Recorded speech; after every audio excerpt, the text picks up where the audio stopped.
ముఖ్యమంత్రి Revanth Reddy Congress party Kalyana Lakshmi Sarvodaya Congress party Kalyana Lakshmi development కాకుండా సంక్షేమం ఇస్తుందని చెప్పి ముఖ్యమంత్రి 232 సంగారెడ్డికి వచ్చి చౌదగారిని ఒక్క స్థితిలోకి మరి ఇక్కడ కాంగ్రెస్ నాయకులు సంగారెడ్డి కూడా ఎలక్షన్ ముందు చెప్పారు.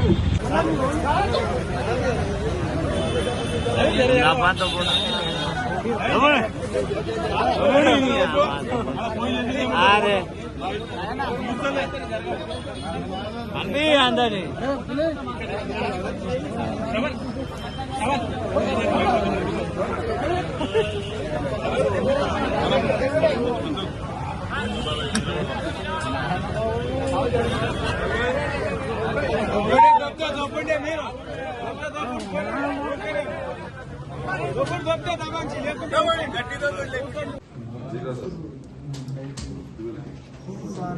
ఈరోజు రాష్ట్ర వ్యాప్తంగా ప్రోగ్రాం జరుగుతుంది.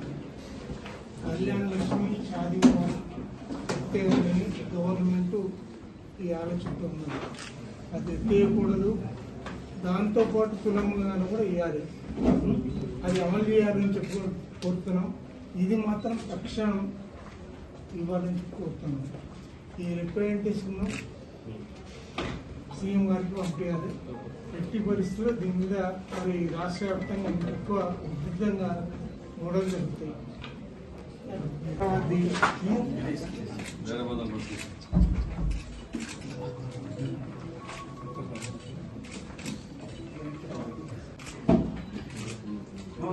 కార్యక్రమాలు జరుగుతూ ఉన్నాయి.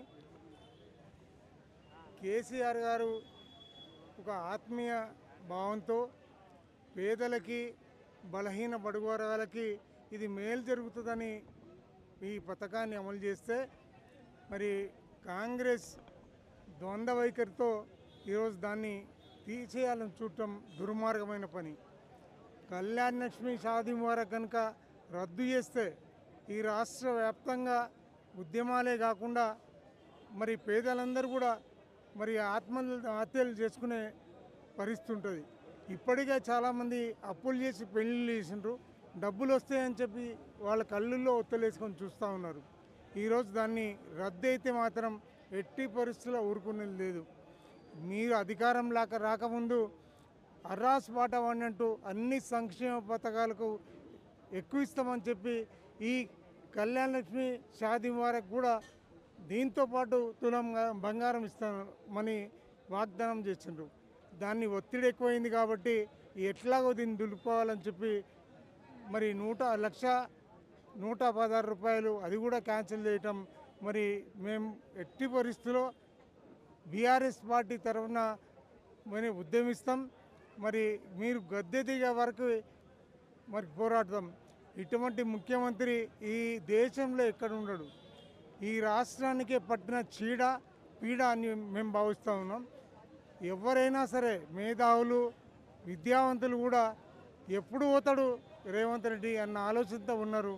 ఎట్టి పరిస్థితుల్లో ఏ స్కీమ్, ఏ పథకం కూడా సంక్షేమానికి సంబంధించి అమలు చేయాలి. దాన్ని చేసే వరకు మేమైతే ఊరుకోము. మేము కూడా పోరాడతాం. ఈ పోరాటం ఇది ఆరంభం మాత్రమే. ఎట్టి పరిస్థితుల్లో ఈ పోరాటం కొనసాగుతుందని తెలియజేస్తూ సెలవు.